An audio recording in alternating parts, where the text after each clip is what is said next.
Og i dag der har jeg Ole Kraukjær Madsen på besøg. Han har skrevet kogebøger, og han har lavet mad i mange år. Han har været med i Masterchef, og så er han madfotograf og entusiast.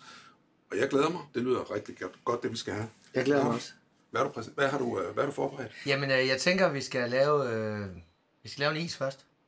Fordi at, for det første, nu har jeg jo set, hvordan at, du har tryllet med temperaturerne her. Og det, der altid er træls, det er jo, at man skal op og have legeret sin is. Ja. Lige under 82 grader. Og det her, det giver jo en god mulighed for at prøve det.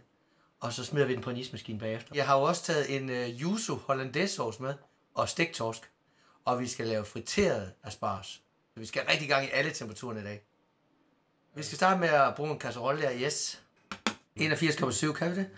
Ja, men det kan ikke betale sig. Nå. Det er bedre at sætte den på 100, okay. Og så bare røre rundt indtil det er rigtigt. Okay. Fordi det er bunden, der bliver. Og hvis jeg sætter den til 81, så var det 100 år inden creme. Okay. Ja, så kommer vi sukkeren i, fordi vi skal lige piste lidt. Og ved du hvad? Så kommer vi en lille smule fløde i også. Okay? Så går det ikke. Så kan vi starte med den i hvert fald, og så kommer vi blommerne i her. Sådan. Og så skal den jo egentlig bare piskes til sukkeren, den ligesom bliver pisket lidt ud her, ikke også? Ja. Og når vi så er færdige med den, så tilsætter vi så lige lidt mere fløde og en lille smule honning. Honningen kan vi også godt komme på nu. Og du var helt i på en gang, medmindre du har en formål med at gøre det langsomt. Jeg er ikke. Du behøver ikke røre ret hurtigt. Okay, ja, det er helt... Du rører nemlig lidt. Altså det der, du rører ikke for at forhindre, at det brænder på. Jamen det er jeg jo vant til. Ja, du rører simpelthen kun for at sørge for, at den får tilført varme. Okay. Jamen det er fint, så kan du røre der. Ja. Så kan jeg skære lidt chokolade. Jeg glæder mig godt nok til det her, Max. Det må jeg sige. Jeg er meget fascineret af det her. Jamen det er også... Jeg tror lige, vi gør sådan her, så jeg ikke lige sviner. Det er forunderligt sjovt. Du kan godt mærke, at jeg ved, om du mærker på, men jeg stresser jo lidt. Nå, det behøver du ikke. Fordi jeg er jo vant til, når det er, man laver sådan noget, så skal man være på hele tiden. Ja, men... Ja. Jamen så... Altså det her, det er ikke noget problem, hvis vi gør sådan her nu. Ja. Så ligger chokoladen nede i bunden, og creme ligger nede i bunden, og det bliver varmet op, jo. Ja. Okay. Jamen, stille og roligt. Stille og roligt, ja. Man får ikke ondt i armen af det.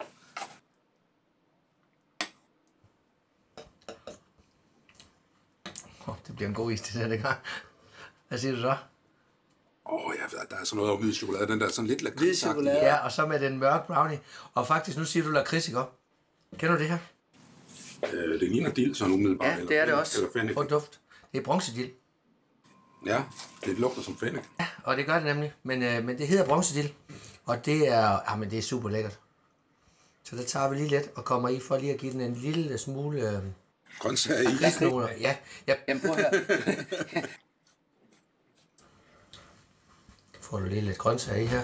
Ja, det er ikke underligt. Så får du en af her lige her. Så skal du have. Så,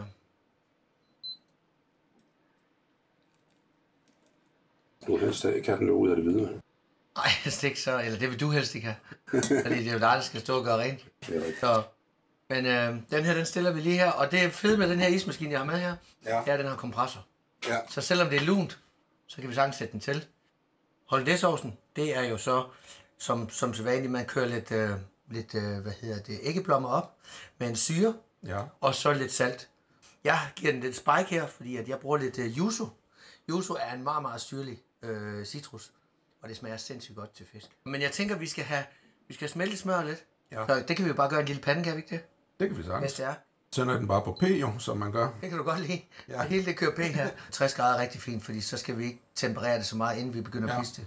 Samtidig kan vi godt piske æg og lidt salt, og det er herovre, eller hvad? Ja. Eller er det for tidligt? Men det kan vi sagtens. Godt. Jeg elsker det. Jeg har altid dyb respekt for, når jeg skal lave ægte saucer, ikke? Fordi at, du ved.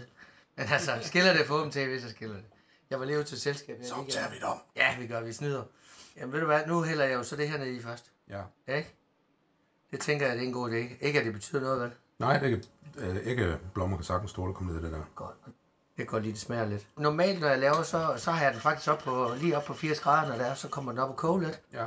Og så lige inden, så tager jeg den af, så begynder jeg at køre smøren i, når der ikke er temperatur på. Sæt den på 85, fordi så har vi lidt spillerum. Ja.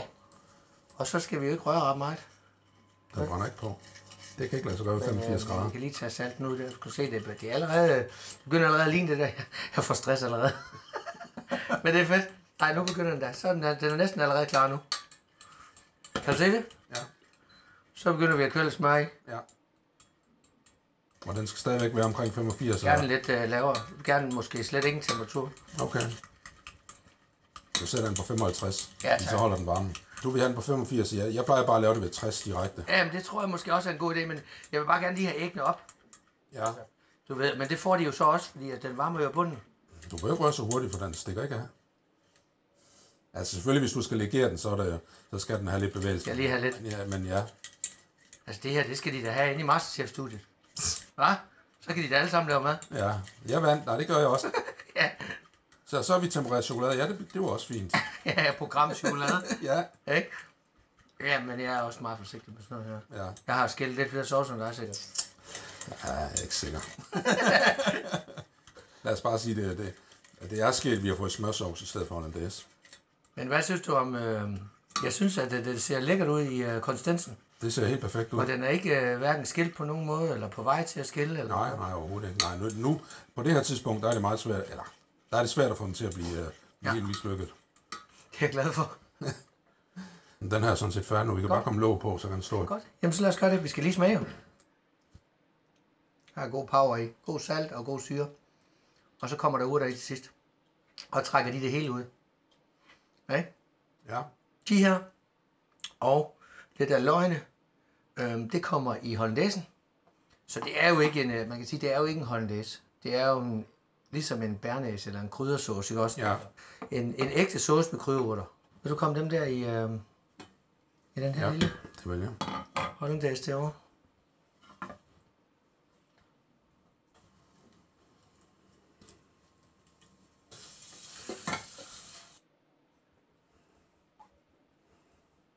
Et par centimeter, det er nok. Hvis vi nu kører ned på 180, så Det tror jeg er helt perfekt. det er første gang, man laver det. Der skal man lige finde ud af, hvad temperatur det skal være på gryden, for at det passer til det, man er vant til med frityren. Ja. Men når man så derefter, så ved man bare, nu laver vi pomfritter i dag, så er det 220, hvis det er frosne købepomfritter, og 200, hvis det er hjemmelavet kartoffel. Ja. Må jeg komme dem her i nu? Ja, den er klar. Ja. Og det her, det er ikke meningen, at hele aspargen skal være dækket. Det skal bare lige give lidt sprødhed. Ja. Men prøv at se der. Er du ikke ved at blive sulten? Jo. Hva? Jeg har aldrig fået paneret asparges før, må jeg sige. Nej. Jamen altså, prøv at høre, det kan du glæde over. Ja. Fordi at... Jeg har endnu ikke mødt en panering, jeg ikke kunne lide. Nej vel? de er som regel flink. Får du lov til at få den dyre anden. Ja. Det er godt. Det kan noget godt. Mm. Men hvis vi tager den her væk, ja. Og så kommer panden med rester af smør derovre, ja. Så tænker jeg, at vi steger den.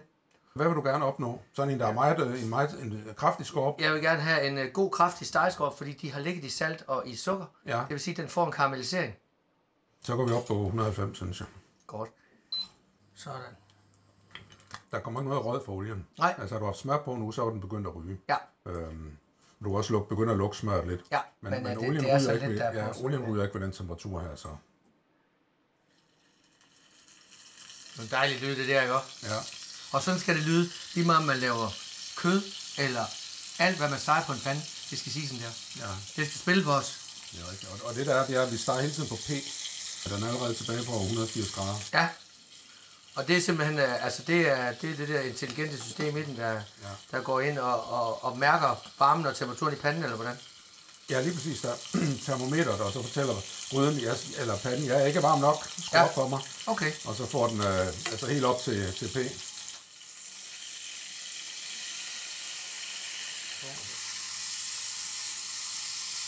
Sådan. Det ser godt ud, hva'? Ja. Og her der er det jo en af de ting, man bruger i Masterchef, det er, når det skal skinsteges jo. Ikke? Og det ville jo være lækkert at have sådan et program her. Ja. Ikke? Fordi at så brænder det bare ikke på, og man gider jo ikke have sort fisk. Okay? Nej, det er ikke meget ved.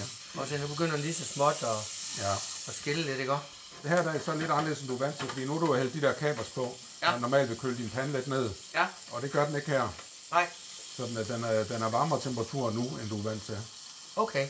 Og se, det er fandme flot der. Ja. Ej, hvor er det flot. Og dem her, de må godt være sådan en lille smule crunchy, du ved. Ja.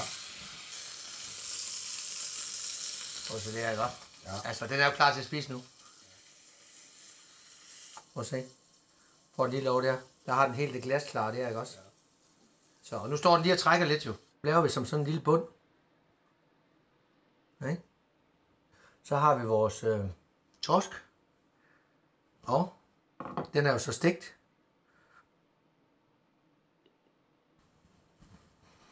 Prøv at se der, ikke?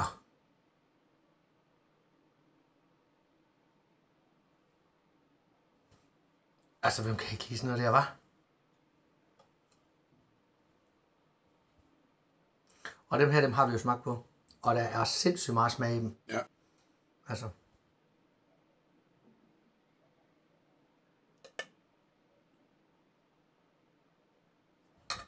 Og så tager vi lige det sidste, som er prikken over i, du ved. Ligesom i Italien. Ja. Groft peber. Skal vi smage på den? Ja, det synes jeg. Det synes jeg også. Og nu skal jeg nok lige... ja, og så kommer jeg op der. Hvad siger du, Max? Det var godt. Det må være et fint træk. Kan vi have snydt lidt? Jeg har været nede på grillbar. Det er godt. Det er godt. Ja. Mm. De der gulerødder, de er så gode. De har biden og smagen. Ja. Jeg synes, altså mange moderne kokke der, hvor de går galt, det er desserten. Ja. Der skal ikke laves for meget fikumdik med min dessert. Den skal bare være der og være sød. Ja, men altså, jeg er sød. Og så har jeg en chokolade her, med lidt limeskaller. Og det er så hvid chokolade, ikke også? Og det er nu det begynder at starte jo til det. Ja. Hjemme i Jylland, hvor jeg kommer fra, der gjorde vi ikke sådan noget. Du bliver overrasket over, hvordan det smager. Du skal ikke have noget på, som det ikke giver mening. Og den her, det er så en lille smule af lakridsnoter. Det er nok den grønneste dessert, jeg nogensinde har set. Er det det? Ved du hvad, den skulle lige have været på frost, men det gider vi ikke. Vel? Vi siger bare, det er en timelapse. Det er det. Bum. Skal vi ikke smage noget dessert? Jo. Og bare få lidt af det hele med. Jamen, min ske er for lille.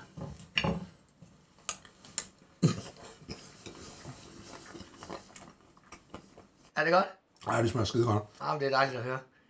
Det er sjovt med de der skud. Jeg giver den der sprødhed i. Mm. Fordi normalt, hvis man får frugt eller grønt i en dessert, så er det tilberedt. Den falder absolut inden for det acceptable. Jamen, det er jeg glad for. Nu er det ikke normalt. Det her det er jo nok sådan en der var 4, der skulle dele, hvis det var. Ja, jeg forstår ikke, hvad du siger. Okay.